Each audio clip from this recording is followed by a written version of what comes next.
통해서 은혜를 받고자 하는 말씀의 제목은 우상을 숭배하지 말라고 하는 제목으로 은혜를 받고자 합니다. 오늘 본문 말씀은 우리가 잘 아는 십계명에 나오는 말씀입니다. 하나님께서 구원하신 당신의 백성들에게 어떻게 하나님을 섬기며 어떻게 이 땅을 살아가야 될는지 하나님께서 선자 모세를 시내 산으로 불러가지고 613가지 계명을 주셨습니다. 365가지는 해야 될 것, 이런 것들은 이렇게 행하고 이것은 무엇을 행하고 그리고 하지 말아야 될 것 248가지, 그래서 613가지를 주셨는데 그 613가지를 우리가 다 그것을 기억하고 생각하고 살 수가 없으니까 하나님께서 우리 언약함 또 아시고 그 중에서도 10가지 계명을 대표적으로 함축되어 있는 것을 뽑아서 이렇게 두 돌판에 새겨주시고, 이것은 의식법도 아니고 어떤 의문과 의식에 속한 것이 아닌 구원받은 성도들은 세상 끝날까지 영원히 지켜야 될 계명으로 우리에게 주셔서, 그래서 여러분이 가지고 있는 찬송가 뒷면에 보면 주기도문과 함께 이 십계명은 언제든지 이렇게 되어 있는 부분을 우리가 볼 수가 있습니다. 자, 십계명, 제가 여러분 누구를 지명해서 어떤 집사님을 지명해서 몇 계명 무엇입니까? 물어보면 아마 절반 이상은 모르실 분들이 많아요. 아니 어쩌면 80%가 모를 수도 있는데, 근데 우리 예수 믿는 사람들은 십계명을 달달 외우고 있어야 돼요. 아십니까? 1계명부터 10계명까지 지금 전부 알고 계십니까? 아시는 분이 제가 볼 때 한 10% 정도 될 수 있을 거예요. 근데 이거는 그러면 안 되고 10계명을 언제나 달달 외우고 알고 있어야 됩니다. 자, 다 알 수 없어요. 제가 두 가지만. 자, 제1계명은 무엇입니까? 나 외에 다른 신을 내게 있게 하지 말아라. 참신은 나밖에 없다. 다른 신은 없다는 거예요. 인정하지 않는 거예요. 오늘 우리 성가대 찬양에 오직 주만 따르고 오직 주만 왕 되신 하나님만 찬양하고. 근데 아까 제가 오늘 찬양하는 모습을 봤는데 참 잘하시는데 내 얼굴도 참 예쁘게 보이더라고요. 그렇게 찬양하는데 이렇게 모습을 본 찬양하는 모습들이 참 예쁘더라고요. 얼굴들이. 은혜 가운데 이렇게 요즘에 헌신 예배를 준비하고 있어서 기도하면서 아주 은혜가 많고 그러는데, 아까 찬양하는 여러분 성가대 찬양하는 내용을 들어야 돼요. 지금 어떻게 발성이 좋고 화음이 코러스가 잘 되고 그거 중요한 거예요. 그러나 내용을 놓치면 아무것도 아니에요. 내용이 뭔가. 그래서 성가대 하면은 지금 내용을 쭉 지금 거기에 집중하고 있죠. 지금 내용이 어떤 내용을 지금 하나님을 찬양하고 있는 거예요. 오직 주만 따르고 오직 주만 찬양. 오늘 내용은 그거예요. 왜? 하나님 외에 다른 숭배의 대상, 신이 없으니까. 나 외에 다른 신을 두지 말아라. 둘째는 뭐예요? 두 번째 계명은 뭐예요? 많이 있지만 딱 함축해야 돼요. 따라합시다. 우상을 만들지 말고, 절하지 말고, 섬기지 마라. 네, 두 번째 계명은 우상 만들지도 말고, 절하지도 말고, 섬기지도 마라. 제1계명과 2계명은 합해서 우상 숭배하지 말라는 말씀이에요. 여러분 가만히 생각해 보십시오. 하나님이 613가지 중요한 율법의 말씀 중에서 10가지를 대표적인 계명을 뽑았다. 그런데 그 중에서도 첫째 계명뿐만 아니라 둘째 계명까지 우상을 철저하게 배격하고 반대하고 있다라고 하면 이 계명은 얼마나 가장 크고 가장 강력하게 우리에게 하나님이 요구하시고 있는 하나님의 계명 뜻인가 생각할 수 있어요.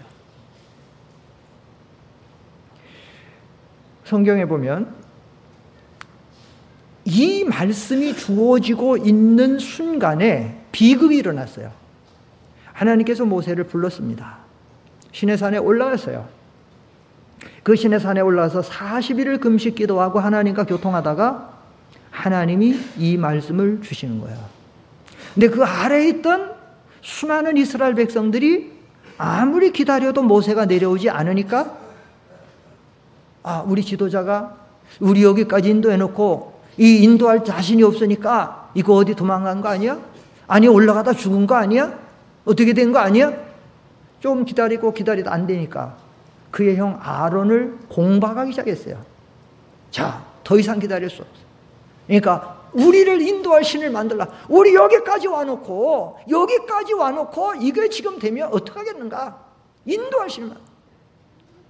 아론이 안 하려고 했지만 백성들이 강요하고 못 이겨서 그러면 여러분들에게는 금부지를 다 갖고 오십시오. 손만지가 됐든지 목걸이가 됐든지 귀걸이가 됐든지 금부지가 다 갖고 오라고 해갖고는 불 속에 집어넣어서 송아지 형상의 금송아지 만들어 놓고 여러분 이것이 여러분을 애굽에서 인도해낸 여러분의 여호와 하나님이고 앞으로 이것이 여러분을 인도할 것입니다. 우상을 숭배한 거예요. 모세가 내려오다가 그 소리를 들었어. 빨리 내려가라고 하나님. 내려가는데 산이 가까이 올수록 막 떠드는 소리가 나. 굉장히 여호수아가 옆에서 수종다로 데려서 같이 내려오는데 여호수아가 말해. 지도자요. 지금 이거 우리 진중에 무슨 싸움이 일어난 것 같다고. 이거 적군들이 쳐들어온 건 아닌지 아니면 자체 지금 내분이 싸우고 있는 거 아닌지 지금 막 모세는 알고 있어요. 이거는 싸우는 소리도 아니고 공격하는 소리도 수비하는 소리도 아니고 이거는 백성들이 방자하게 잘못된 소리하고 내려와 갖고는 그리고는 하나님께 받은 두 돌판 10계명을 내려 던져가지고 그리고는 우상을 깨뜨려. 그리고 말합니다. 여호와의 편에 서는 사람은 다 내게로 오라. 아까 그 중에서 그래도 경건하고 죄 가운데 빠지지 않은 레위 지파를 중심으로 모세에게 찾아오니까 하나님의 명령으로 명합니다. 지금부터 우상을 숭배한 모든 자를 치라고. 아비가 됐든지 자식이 됐든지 형이 됐든지 삼촌이 됐든지 조카가 됐든지 치라고. 그래서 경건하고 하나님께 헌신하는 칼 잡은 자들이 닥치는 대로 우상을 숭배한 사람들을 쳐 죽이게 했어요. 하나에 몇 명이 죽었는가? 3,000명이 죽었습니다. 우리가 30명만 죽어도 우리는 30명 죽었다. 300명 죽으면 이런 일이 있을 수가. 그것도 아니 3,000명이 죽었어요. 더 안타까운 것은 자연재해로나 어떤 사고로 죽은 게 아니라 사람이 사람을 찔러서 죽이는데 그것도 다른 사람이 아니라 내 가족이 내 가족을 죽여야 돼. 아비가 자식을 죽여야 되고 형제가 형제를 죽여야 되고 조카가 삼촌이 삼촌을 조카를. 여기 출애굽기 32장 27절로 29절 잠깐 한번 읽어보세요. 여기 한번 역사적인 사실 한번 읽어보십시오. 시작. 앞에 보시고 시작. 모세가 그들에게 말하였다. 여호와 이스라엘의 하나님께서 이렇게 말씀하시기를 각각 허리에 칼을 차고 진의 이문에서 저문으로 오고 가며 각 사람이 그의 형제를 각 사람이 그의 친구를 각 사람에게 이웃을 죽여라 하셨다. 28절. 레위의 자손이 모세의 말대로 행하여 그날 백성 가운데서 3,000명쯤 죽였다. 29절 시작. 모세가 말하기를 너희가 각자 자기 아들과 자기의 형제를 쳐서 오늘 너희 자신을 여호와께 헌신하게 되었으니 그분께서 오늘 너희에게 복을 주실 것이다 라고. 자기 아들을, 자기 형제를, 자기 부모를, 자기의 삼촌을, 조카를. 얼마나 참상입니까? 얼마나 뭘 가르치냐면 우상 숭배는 이처럼 하나님이 미워하시고 이처럼 하나님이 진노하시고 싫어하신다는 거예요. 싫어하신다. 왜 하나님이 이렇게 우상 숭배를 싫어하시는가 하면 싫어하는 이유가 있어요. 하나님이 제일로 싫어하고 미워하고 하나님이 제일로 심판하는 죄가 우상 숭배. 왜 이렇게 우상 숭배를 싫어하시냐면 이건 뭐와 같으면 사람 인간관계로 말하면 결혼해서 남편하고 잘 살던 아내가 자기 집에 남편 앞에다가 다른 남자를 끌어들여서 데리고 와갖고는 그 남자를 사랑하고 좋아하면서 지금부터 당신이 나의 남편입니다 하고 남편 앞에서 음행하는 것 같은 거예요. 여러분, 남편이 그 용납하겠습니까? 아무리 마음 좋은 남편이라도 그걸 용납하겠습니까? 이해하겠습니까? 참겠습니까? 이건 제 말이 아니에요. 성경 말씀이에요. 예레미야 3장 6절을 한번 보세요. 여기 하나님 분명히 말씀하시기를, 예레미야 3장 6절 시작. 요시야 왕 때에 여호와께서 내게 말씀하셨다. 너는 베어간 이스라엘이 행한 것을 보았느냐? 그가 모든 높은 산 위, 모든 무성한 나무 밑으로 가서 거기서 음행을 행했다. 지금 요시야 왕 때에 하나님의 선자를 보내 책망하는 거예요. 이스라엘 백성들이 지금 어떤 죄를 짓고 있냐면 높은 산에 올라가지고 무성한 푸른 나무 아래들 가갖고는 거기서 음행을 했다는 거예요. 여기서 그 높은 산에 올라가고 나무 아래서 음행했다라고 하는 것은 사실은 남자와 여자가 음행했던 그것이 아니에요. 여기서 말하는 것은 바로 13절로 14절 보세요. 거기에 답으로 나오는데 시작. 너는 오직 내 죄를 인정하여라. 너는 여호와 네 하나님을 반역하고 모든 푸른 나무 아래에 있는 이방신들을 찾아 이리저리 다니며 내 목소리를 듣지 않았다. 여호와의 말이다. 바로 이거예요. 그 다음 14절 시작. 돌아오너라 나를 베어간 자식들아, 여호와가 말한다. 이는 내가 너희의 남편이기. 자, 내가 너희의 누구라고요?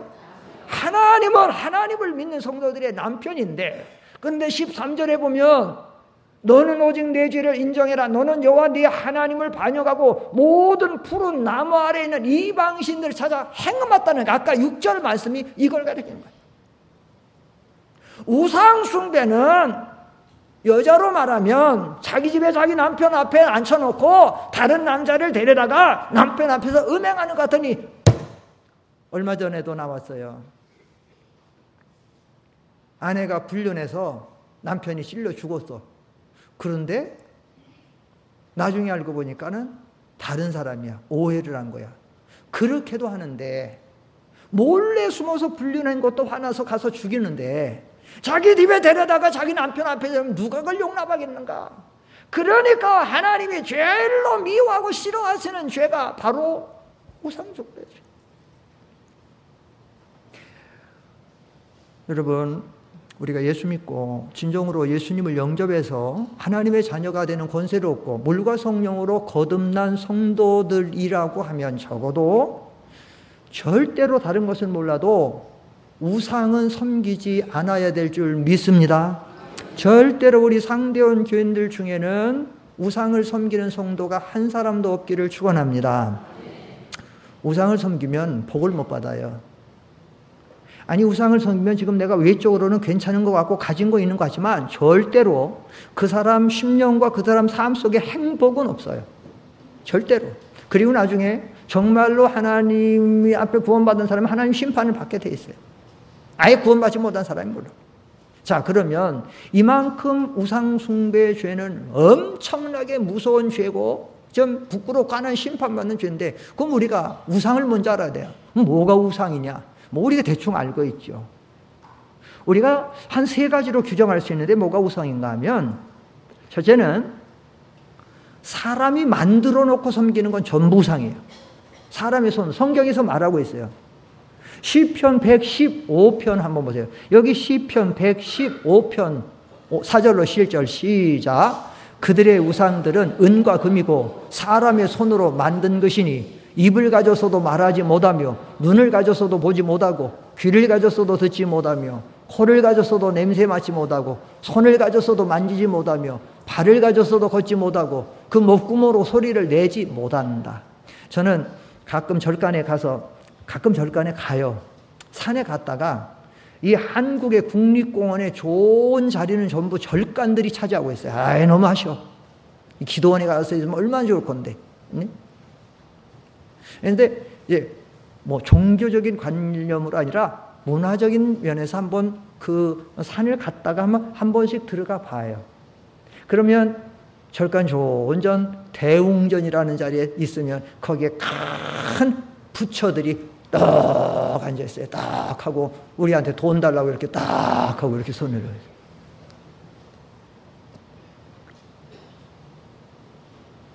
근데 제가 그걸 볼 때마다 제 생각이 들어요. 아유, 사람이 저렇게 만들어 놓고 저렇게 갖다 놔갖고 제 발로 걸어가지도 못하는 거, 치워주지 않으면 어디 가지도 못하고, 치워주지 않으면 화장실도 못 가고, 치워주지 않으면 어디도 마실도 못 가는 저걸 갖다가 사람 만나 저거 보고 복 달라고 저러는 섬기를 보면은 그 조금 있으면 사람이 와서는 그 같아요. 해가지고 얼마나 어리석은가. 여러분 한번 생각해 보십시오. 자기들이 손으로 깎아가지고 만들어 놓고, 그려가지고 만들어 놓고, 때려가지고 조각 내놓고 갖다 놓고 저거 보고 복 발라오는 게 얼마나 미련합니까? 우상이에요. 사람의 손으로 만들어 놓고 섬기는 모든 것은 무엇이다? 우상이다. 둘째로, 사람이 만들어 놓은 게 아니더라도 창조주 하나님 외에 하나님이 만들어 놓은 어떤 피조물을 대상으로 섬기는 것도 우상이다. 다시 말하면 자연만물관에 이 사람들이 제일로 많이 섬기는, 하나님이 만든 피조물 중에 제일로 만드는 섬기는 게 뭐냐면 태양이야. 태양. 그게 태양신. 이 성경에도 그래서 많이 나오잖아요. 1월 성신 섬긴다고. 1월 성신. 태양신 말하는 거야. 태양신. 그 태양이 막 이글이글거리고 낮에 비춰주고 그게 농사도 되니까 옛날 사람들은 저게 신이라는 거야. 저게 신. 또 산에 가면 큰 절벽 같은 거, 바위 같은 거 있으면 희한한 거. 또 좋은 고목나무 같은 거 있으면 그 동네 어귀에 있으면 그걸 갖다가 무슨 당이라 하죠? 선앙당이라는 거. 그런 것 등등 하나님이 만든, 사람의 손으로 만든 것이 아니라도 하나님이 만든 자연 어떤 피조물 섬기는 그것이 우상이라는 것. 또 있습니다. 사람이 만든 것도 아니고 하나님이 자연으로 만들어 놓은 피조물도 아닌데 또 어떤 게 우상이 존재가 되냐면 사람의 생각이나 사상이나 관념이나 철학이나 어떤 것을 종교의 대상으로 여겨서 섬기는 그것도 우상이에요. 예를 들면 눈에 보이는 것도 없어요. 사람이 안 만들었으니까. 자연 만물도 아니에요. 하나님이 만들어 놓은 것도 없어요. 없는데 신의 대상으로 섬겨. 대표적으로 바다에 가면 옛날에 고기 잡아 이렇게 그물을 내리고 배 타고 나가서 하던 사람들이 그 바다에 있는 신을 잘 섬겨야 해풍도 일어나고 고기도 많이 잡게 해주고 사고도 안 난다고 해서 해마다 1년에 몇 번이 가서 바닷속에 무슨 님이 계시다고 섬기는 거예요? 용왕님. 바로 그런 것들이 우상이에요. 산에 가면 무슨 신령 있어요? 산신령이라고 하는 거예요. 요즘에는 텔레비 같은 데에도 무슨 나무 요정, 무슨 요정, 꽃의 요정 없어요. 나무 요정이 있고 우리 자녀들한테, 아이들한테 그런 식으로 교육하지 말아요. 성경에 맞지 않는 걸 가지고 요즘에 뉴에이지 문화라 그래요. 그런 것들. 용이 있습니까? 실제로 용이 있습니까? 용이 없지요. 봉황이 있습니까? 봉황새 없습니다. 그런 것들을. 근데 요즘에 현대 젊은이들에게 파고드는 하나의 잘못된 게 있는데 그게 뭔가 하면 라일리언 무브먼트라고 하는 단체가 있어요. 이 사람들은 자기들은 과학단체지 종교단체 아니라고 하는데 그들의 주장은 100% 종교예요. 얘는 프랑스 사람 라일이라고 한 사람이 만들어낸 것인데 뭔가 하면 이 사람 주장은 뭔가 하면 그들이 대표적으로 주장하는 것이 UFO, 미확인 비행물체, 그것을 신봉하는 거예요. 이 미확인 비행물체나 그 외계인들이 있다는 거예요. 지구에서 어마어마하게 떨어진 혹성에 외계인들이 살고 있는데 그 외계인들은 우리 지금 현재 지구인들보다 25,000년이나 앞서서 과학이 25,000년 앞섭니다. 그 외계인의 지도자가 엘로힘인데 제가 지금 엘로힘 할 때 여러분 혹시 여러분 귀에서 뭐가 조금 들어오는 게 없어요? 엘로힘 하면? 적어도 예수 믿는 사람은 엘로힘 하면 귀가 번쩍 떠야 돼. 아직도 모르시죠? 엘로힘이 하나님의 이름이에요. 하나님. 우리가 믿는 하나님이란 말이야. 엘로힘. 엘자가 들어가는 거 다 하나님이야. 엘로힘, 엘샤다이, 엘로이, 엘자가 들어가는 거야. 엘로힘 하나님의 대표적인 이름인데 미확인 비행물체의 그 우주에 있는 그 외계 혹성의 지도자가 엘로힘이고 그들이 이 지구를 왔다 갔다 하는 데는 광속은 빛의 속도잖아요. 빛이 1초에 지구를 몇 바퀴 돈다고 그래요? 7바퀴 하고도 반을 돌아. 실제예요. 빛이 그렇게 빨라요. 빛이 번쩍하면 1초에 똑딱 했는데 지구를 7바퀴 반이나 도는 거야. 그런데 그들은, 그 외계인들은 그 광속보다도 몇백 배 빠른 거로 왔다 갔다 한다는 거야. 비행 물체나 그 외계인들이.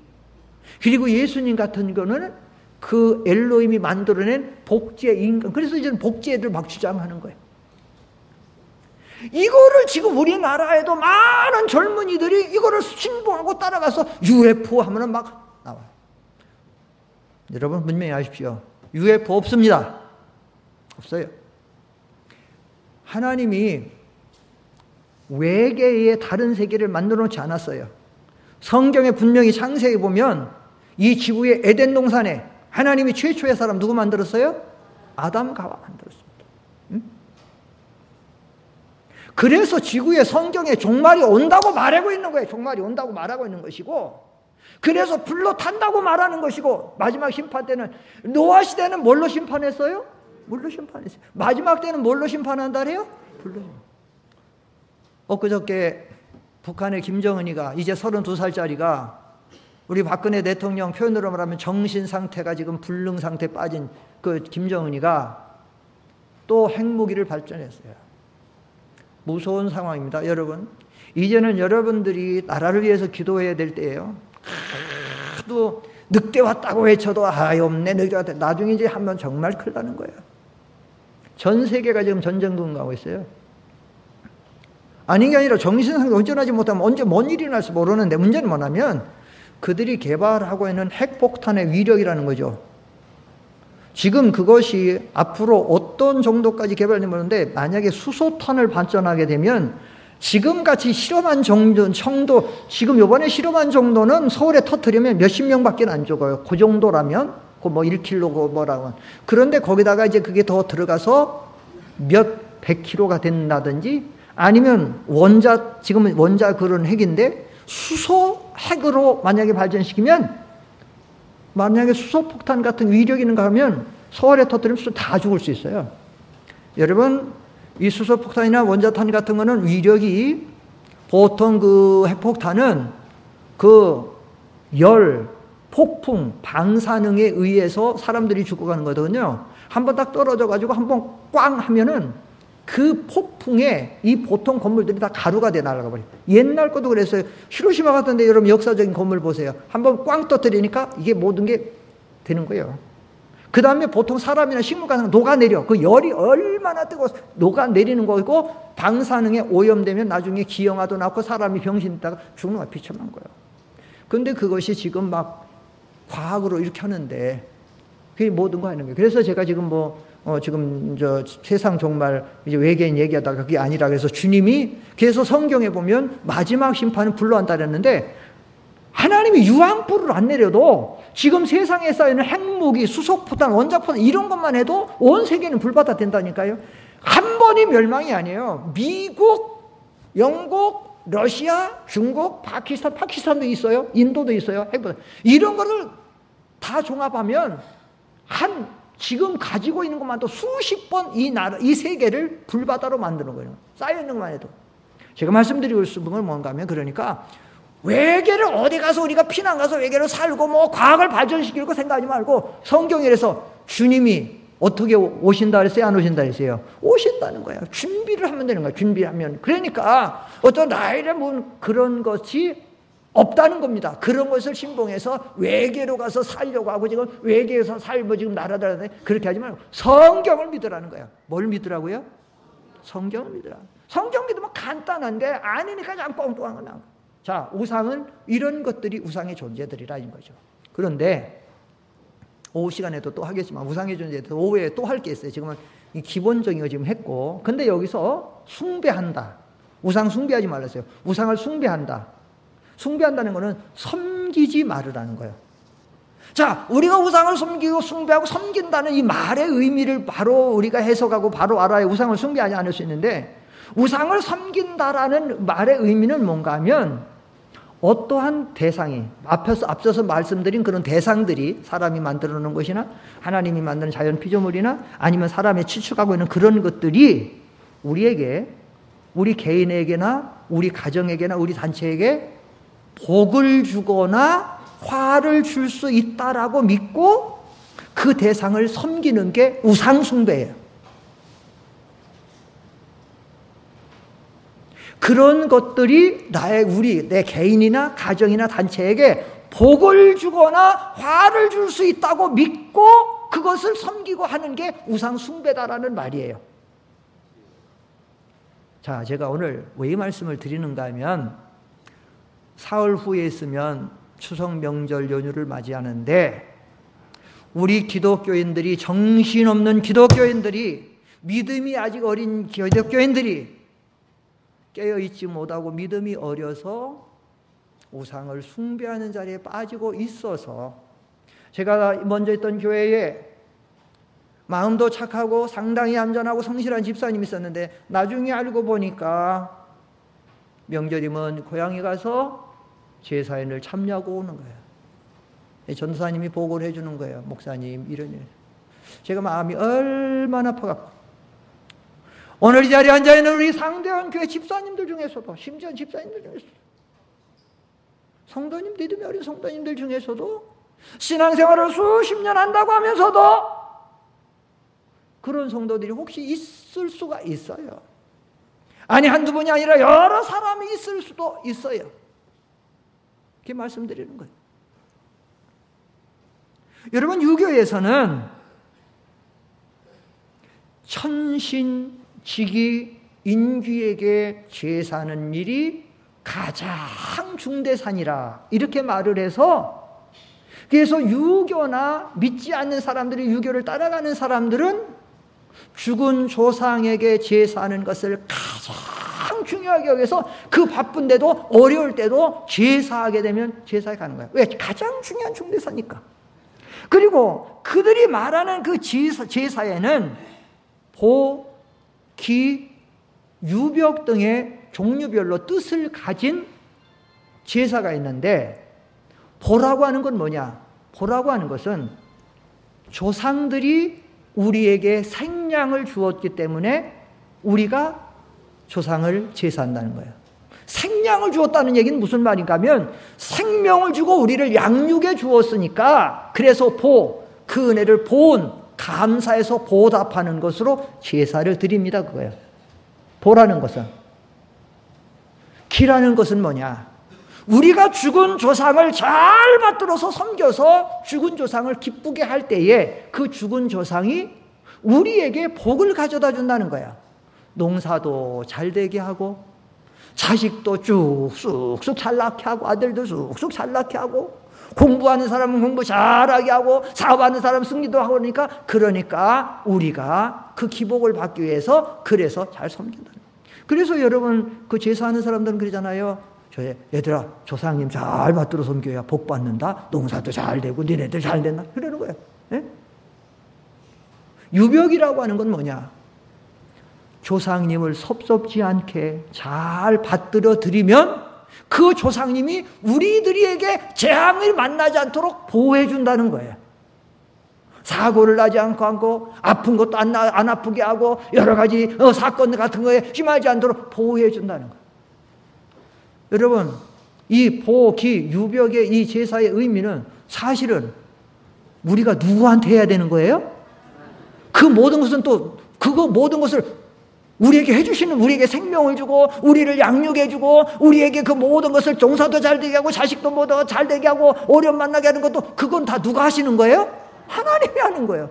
그러니까 이 조상 제사는 하나님의 자리에 갖다 놓은 조상들을 그려놓고, 그래서 조상 죽으면 딱 갖다 뭐라 그래요? 우리 기독교는 딱 죽으면 아무개 집사, 아무개 장로, 아무개 목사, 아무개 권사 밑에 써요. 근데 안 믿는 사람들은 뭐예요? 이름 쓰고 홍길동, 그 다음 밑에 뭐라고 써요? 신위 딱 쓰잖아. 죽으면 신이 돼버려. 조상신이 돼버리는 거지. 그래가지고 사람이 죽으면 형제도, 형님도 와서 동생한테 절을 해야 되고, 삼촌도 와서 절해야 되고, 윗사람들도 스승도 제사한테 제사. 왜? 신이. 신이라고 하는 것은 신의 자리, 신명이 앉는 자리, 홀령이 앉는 자리를. 그래서 그들의 제사를 보면 일단 제사상을 차려놓으면 홀령을 모시는 거 먼저 하죠. 그 홀령을 모시는데 어떻게 합니까? 일단 사진을 갖다 놓죠. 옛날 사진 없을 때는 뭘 써서 갖다 놨어요? 거기다가 지방을 써서 갖다 놨죠. 그래 놓고는 처음 시작할 때 뭡니까? 처음 시작할 때 강신이잖아요. 강신이라고 하는 거는 조상신을 초청하는 거예요. 잘 차려놓고 이제 신명께서 강림하시어 이 음식들을 잡수시고 하면서 그래가지고 제주가 무릎을 꿇고 앉아가지고는 먼저 분향을 하고 술을 돌리고, 그리고 그들이 읽는 축문이 있어요. 그들이 읽는 축문에는 뭐라고 썼냐면, 축문을 보면 이렇게 쓴 게 있어요. 제가 다 의견 못해. 조상을 신명으로 받들어 복을 받고자 하여 제사를 드리나이다. 그리고 쭉 하나가 중략. 절기의 순서가 흘러가서 영원히 추모하는 마음을 이기지 못하나이다. 그리고 후손에게 많은 복을 내려주시고 하늘의 녹을 받게 하여 곡식이 잘 되게 하시며 오래오래 건강하게 살도록 해주시옵소서. 이거 누구한테 해야 되는 거예요? 이거는 하나님한테 해야 되는 거예요.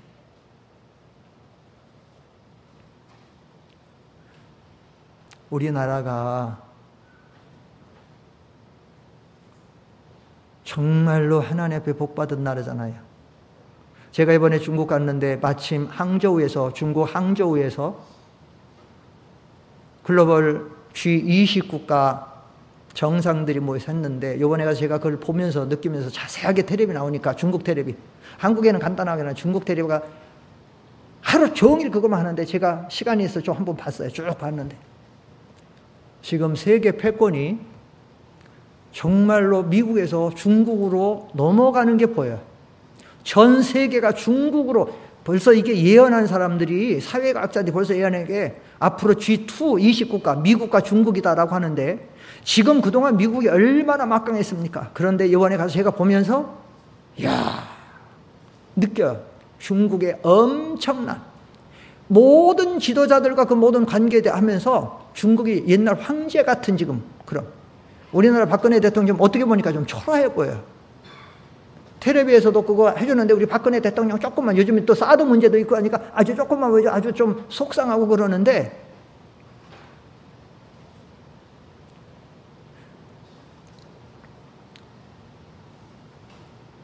근데 내가 지금 뭔 얘기하다 갑자기 일 당하는 거야 지금? 뭔 얘기했어요?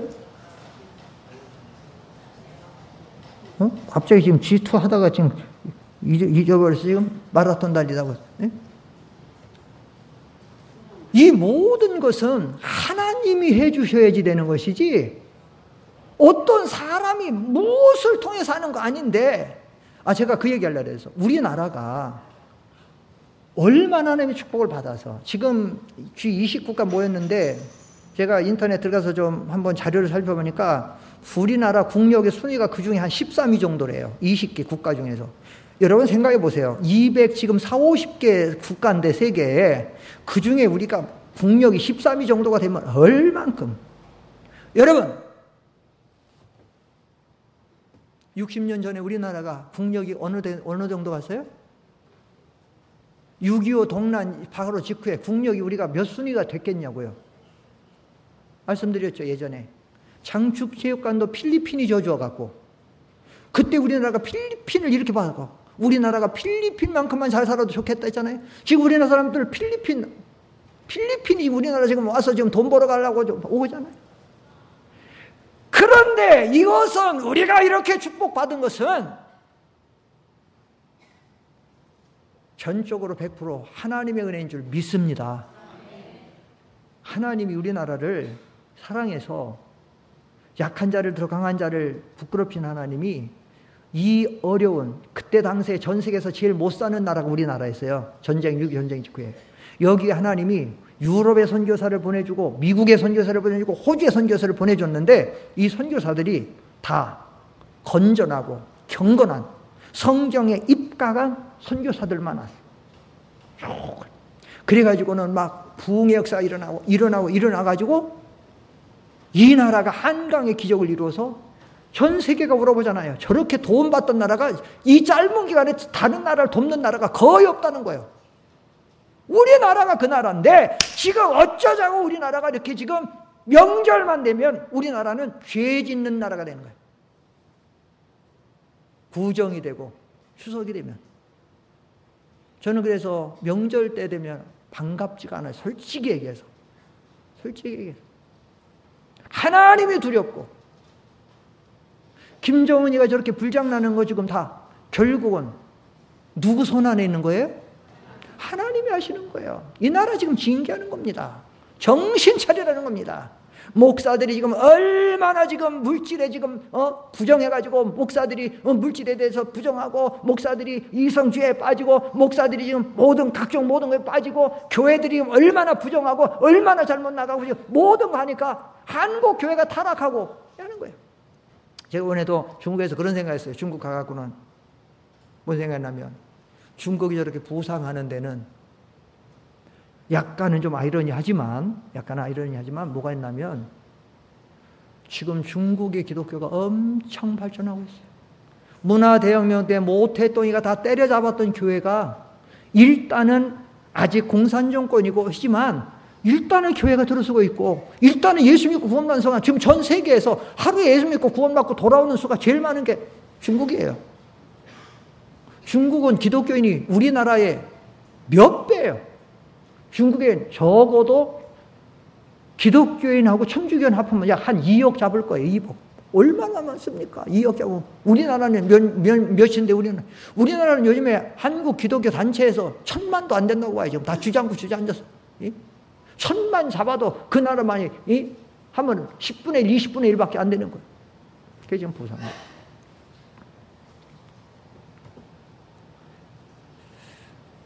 또 제가 우상의 제물에 대해서 말씀드리고 마치겠어요. 우상의 제물은 그럼 어떻게 되냐? 우상의 제물이란 뭐냐? 우상의 제물이라는 우상을 섬길 때 쌓아놓고, 절간 같은 데가 많이 쌓아놓잖아요. 우상의 제물이에요. 굿 같은 거 무당들이 굿하면 돼지 대가리 같은 거 시루 떡막이 한 달씩 해놓고 섬기죠. 우상의 제물이에요. 그리고 가깝게는 집에서 제사 드리고 난 음식, 우상의 제물이에요.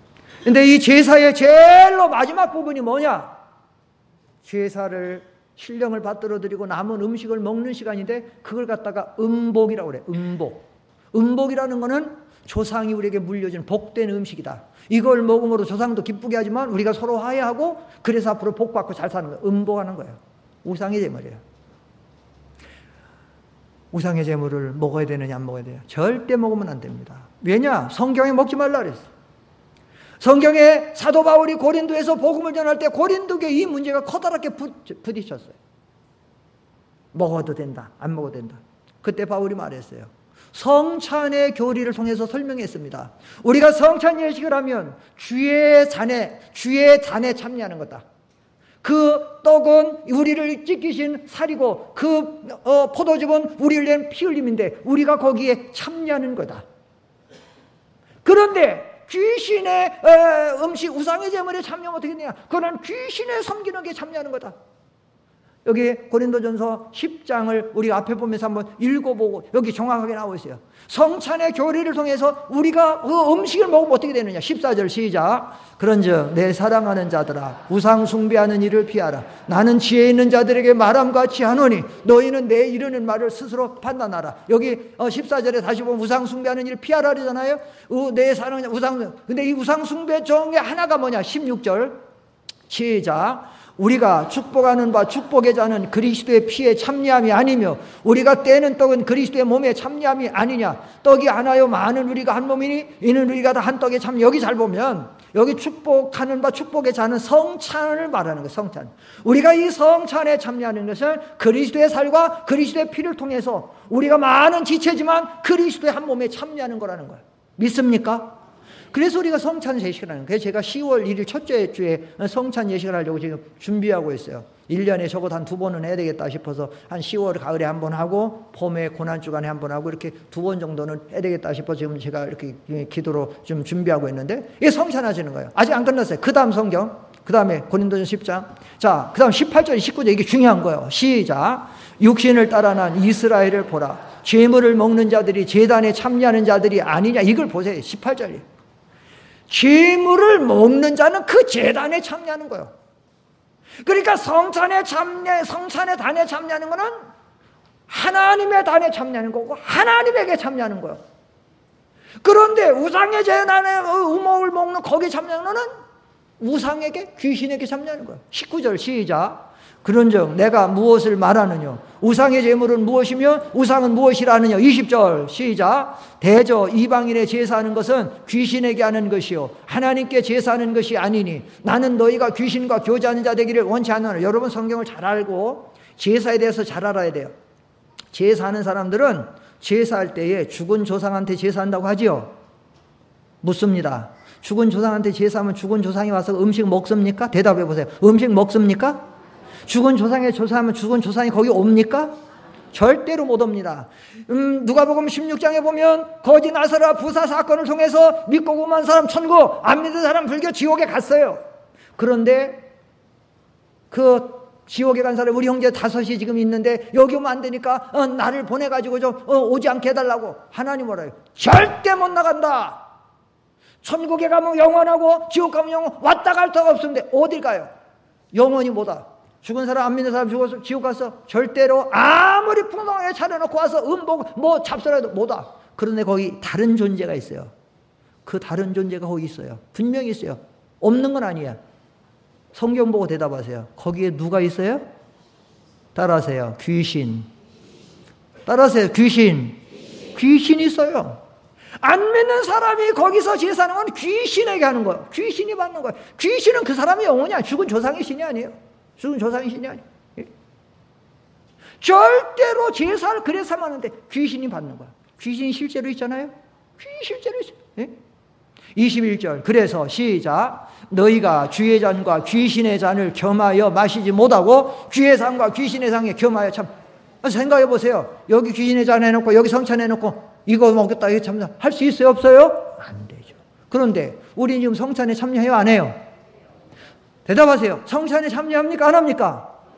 성찬에 참여하는 그리스도인이 어떻게 제사하는 데 가서 절하고 어떻게 그 우상의 제물을 먹고 할 수 있느냐 이거예요. 예? 몰라서 제사에 참여하고 몰라서 제사하는 데 가서 절하고 몰라서 우상의 제물을 먹은 성도들이 있다면 오늘 이후에 이 진리를 바로 깨닫고 회개하고 앞으로 절대로 참여하지 마시기를 축원합니다. 절대로 참여하지. 그래야 여러분의 믿음이 새로워지고 믿음이 자라나고 하나님의 축복이 나는 날이 갈 수 있지. 아니 내가 고향에 내려가서 일하는 거 뭐 목사님도 안 보는데 뭐 장로님이 보겠어. 집사가 보고 가서 고발을 하겠어. 안 보니까 그냥 하고 가자. 예? 어떤 사람은 어떤 가족은 갖고 제사를 해갖고 하는데 주일학교 가다는 이제 1학년짜리가 가갖고 아빠 하지마. 아빠 하지마. 아빠가 하려고 하니까 아니 주일학교 나가갖고 배워갖고 걔는 하면 안 된다 알고 해서 아빠 하지 말는데 아버지 아니야 그래도 해도 괜찮아. 예? 되겠냐고요.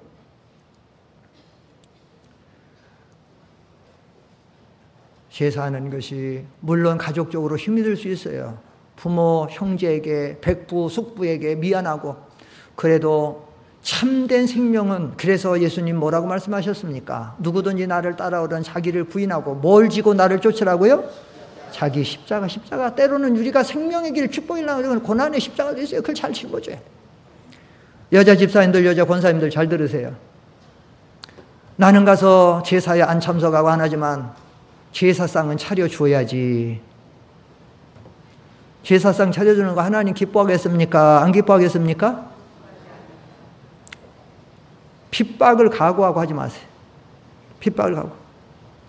우리 누님이 권사님인데 에이 십자가 긋고 하면 되지. 그래가지고 밥하면서 자기 남편이 예수 안 믿으니까 십자가 긋고 이게 시골 교회들은 많이 만연이 됐어요. 그래서 이게 조금 마음에 캥기고 그러면 이렇게 해놓고는 십자가 긋고 하면 된다고 해서 십자가 긋고 하면 됩니까? 부모님 잡수실 음식 같은 거 살아있는 부모들 공양하게 잘해야 되지만 죽은 조상에게 하는 것은 그는 우상에 참여하는 거예요. 힘들고 해도 핍박을 받아도 의를 위하여 핍박을 받는 자는 뭐가 있나니? 복이 있나니. 그래서 우리가 저는 목회자는 시대의 파수꾼이기 때문에 필요한 진리를 증거하지 않을 수가 없어요. 요즘에 시대적으로 악하고 마지막 때가 돼서 교회들도 이 진리를 잘 양보해서 오후 시간에 좀 하겠지만 교회들도 심지어는 목사들도 이런 부분을 양보하고 이래서 타락해 가고 있는데 우리가 분명하고 확실히 지킬 것은 지켜서 정말로 하나님 기뻐하시는 교회, 하나님 기뻐하는 성도, 그래서 하나님의 은혜와 복을 받는 저희가 다 되기를 축원합니다. 기도합니다. 거룩하신 하나님,